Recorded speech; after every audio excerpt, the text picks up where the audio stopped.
Hola, bienvenidos a Doble Vía. Ya estamos con Arturo para hablarles de temas que tienen que ver con el tránsito y sobre todo cómo cuidarnos para evitar los siniestros. Hemos venido en los programas anteriores, Arturo, hablando de la seguridad de los vehículos y los elementos que justamente desde el punto de vista físico, material, tienen los vehículos para aportarnos seguridad. Esa nueva tecnología, ¿verdad? La seguridad activa y pasiva. Hemos dejado un poco de lado lo que es la seguridad preventiva, que quizás en otros programas hablaremos de eso, que es, digamos, la ergonomía, lo que es un asiento, lo que es un volante, los comandos. Hoy vamos a hablar más del conductor. Claro, es decir, cómo se vincula el conductor con esa tecnología. Para nosotros es también muy importante, porque tenemos una tecnología espectacular del siglo XXI, pero seguimos trabajando sobre la constante que es el error humano. Y debemos entender a la conducción como una constante toma de decisiones, que el individuo elabora o consigue a partir de una observación de lo que tiene delante, analiza la situación y después toma una decisión, ¿verdad? A veces automática, semiautomática o quizás instintiva. Pero lo que nunca nos puede dejar llevar a error es creer que todo lo que estamos viendo es una información completa para el cerebro, porque hay muchas cosas que a veces desconocemos. Podemos desconocer cuál es nuestro tiempo de reacción en ese momento y si tenemos algo para actuar en emergencia. Quizás no sepamos cuál es el coeficiente de rozamiento que tienen las cubiertas en ese momento o el piso para nuestras cubiertas. Entonces, como la información no es completa, siempre debemos estar en guardia para con determinadas técnicas poder sobrellevar esos errores. Eso para nosotros es lo más importante. Es decir, qué técnicas deberíamos emplear a los efectos de esa información que no es completa, poderla compensar. Bien, y tiene mucho que ver la actitud justamente y la preparación del conductor a la hora de tomar esas decisiones, ¿verdad? Exacto, y mucha gente te puede decir, bueno, sí, pero para hacer ese tipo de conducción, o como llamamos nosotros, esta conducción preventiva, debemos ser profesionales. No, no es así, lo único que hay que tener son algunos conocimientos, una actitud positiva y evidentemente autoanalizarse, es decir, en cada momento que uno va conduciendo, decir cómo vengo, estoy haciéndolo bien, estoy haciéndolo mal, dónde están los riesgos, porque muchas veces el conductor, ya sea por ignorancia, no conoce dónde están los riesgos. Claro. Por otro lado, quizás cuando mira no los busca, es decir, no detecta dónde está. Este es uno de los peligros mayores que hay. Pero si nosotros hoy lo que vamos a hacer es ver algunas técnicas. Por ejemplo, ver algunas técnicas que tienen mucho que ver con eso que se llama conducción preventiva. Es decir, hay algunos principios básicos, que tenemos tres: la visión, fundamentalmente, la anticipación y después la generación del espacio para circular. Entonces vamos a ver el primero. Las técnicas de conducción preventiva deberían estar en primera instancia vinculadas a lo que es la visión. Técnicas de visión, tenemos tres. Esa técnica, primero mirar a lo lejos. Muchas de las causas de los accidentes del choque por alcance es porque el conductor viene mirando el coche que viene delante.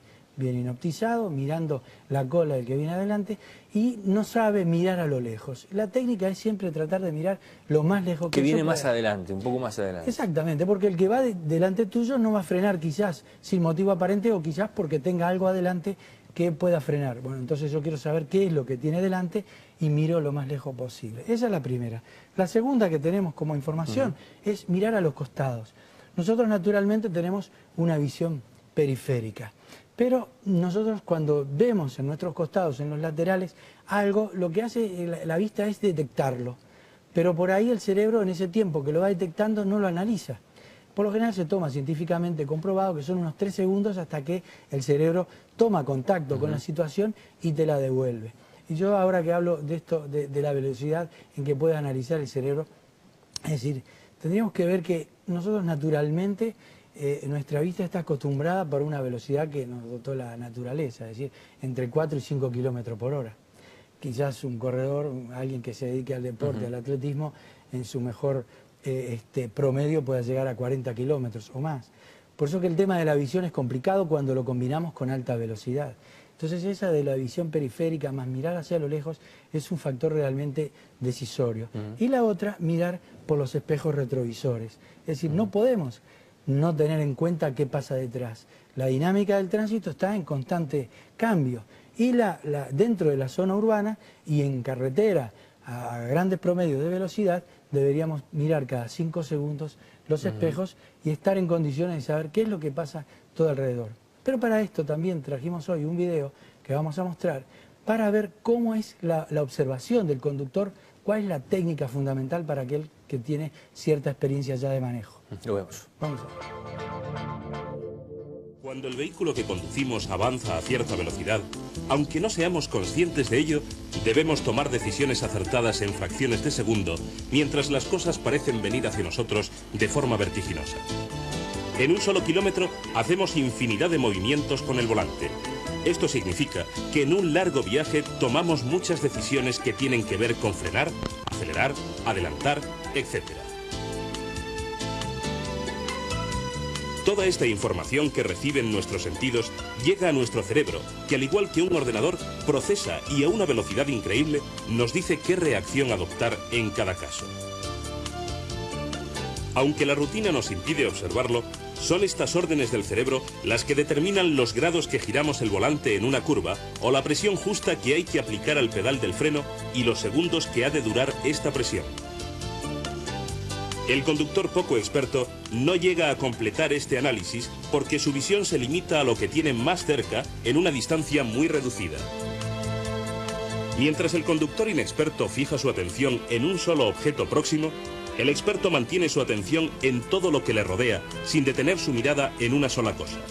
A velocidades altas, su atención se concentra en la distancia, observa los puntos más lejanos y vuelve hacia atrás, hacia un punto intermedio, y finalmente a los metros que tiene inmediatamente delante de sí. La visión de un conductor actúa en forma de cono. En la ciudad y a baja velocidad, el cono se ensancha y a medida que la velocidad aumenta, se va estrechando y concentrándose en objetos más lejanos.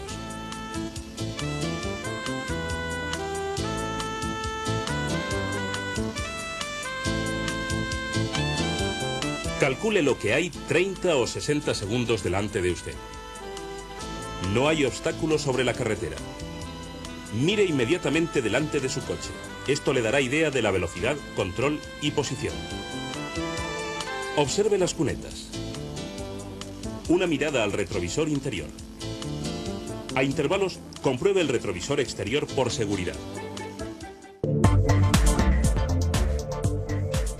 Deberíamos agregar, también eliminar los ángulos ciegos, ¿verdad? Los puntos ciegos o ángulos muertos de visión. ¿Qué quiere decir eso? Y eso es lo que nosotros tenemos detrás de nuestros 180 grados de visión, que dentro del auto es menos, ¿verdad? Tenemos unos 140 aproximadamente horizontales y 110 verticales. Entonces, para eliminar ese punto ciego, hay que girar la cabeza hasta la altura del hombro para poder ver qué es lo que hay detrás de nuestros 180 grados, por decir así, de visión. Esa visión periférica allí no entra, los espejos tampoco muestran los ángulos, los puntos ciegos, excepto algunos casos que uno puede agregarle un espejo convexo allí y puede observarlo. Pero el espejo siempre nos miente a veces en la distancia. Por lo general, lo mejor es girar la cabeza hasta la altura del hombro, hacia el lado que voy a inclinarme o a cambiar de senda para estar muy seguro. Hablemos de técnicas de anticipación. Bueno, quizás una de las más importantes. Esto es lo que diferencia a un conductor preventivo del que no lo es. Alguien que tiene que aprender a anticipar la situación. El tiempo medio de reacción de un conductor, en términos normales, condiciones físicas normales, anda cerca del segundo. Pero mientras analiza lo que se pone delante y pasa a través del cerebro la orden al aparato motor y actúa, hay un tiempo que se llama un tiempo sin poder reaccionar, porque el vehículo sigue a la misma velocidad que traía anteriormente. Por eso es que es fundamental prestar atención, ver qué es lo que hay, tener el tiempo para analizar y poder actuar.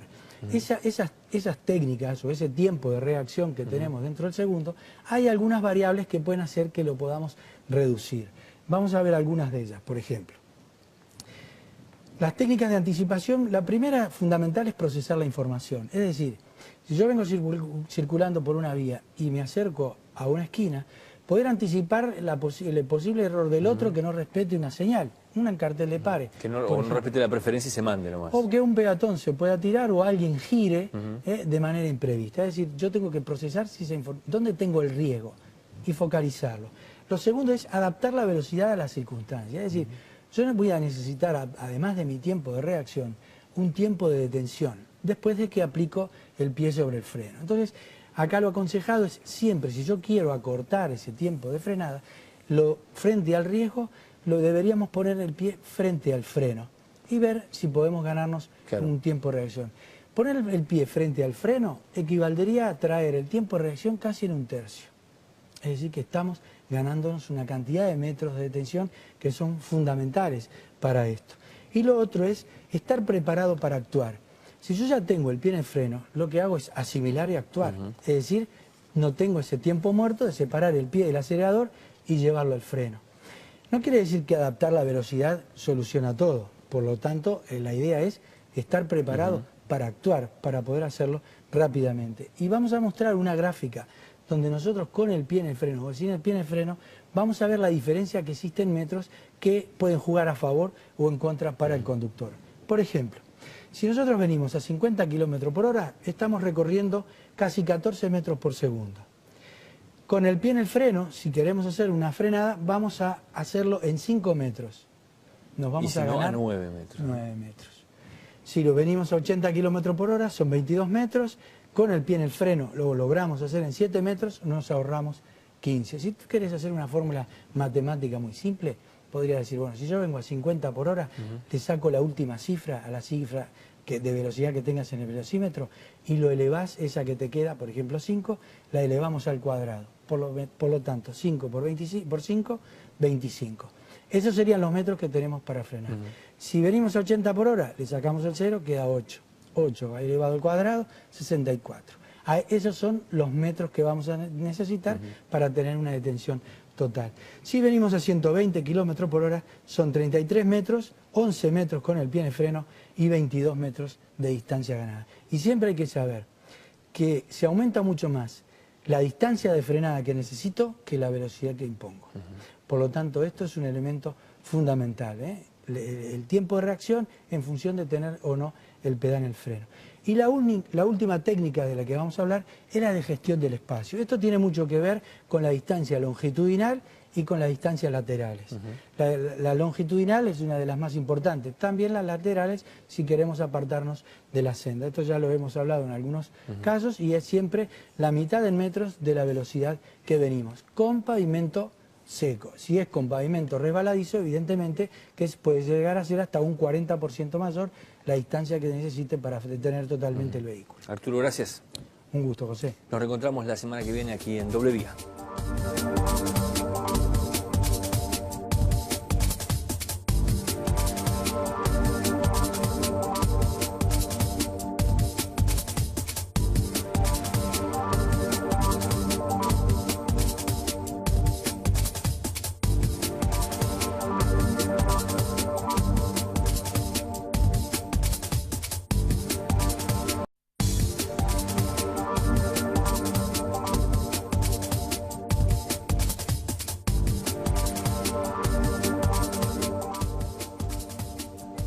Hola, bienvenidos a Doble Vía. Ya estamos con Arturo para hablarles de temas que tienen que ver con el tránsito y sobre todo cómo cuidarnos para evitar los siniestros. Hemos venido en los programas anteriores, Arturo, hablando de la seguridad de los vehículos y los elementos que justamente desde el punto de vista físico, material, tienen los vehículos. Técnicas deberíamos emplear a los efectos de esa información que no es completa, poderla compensar.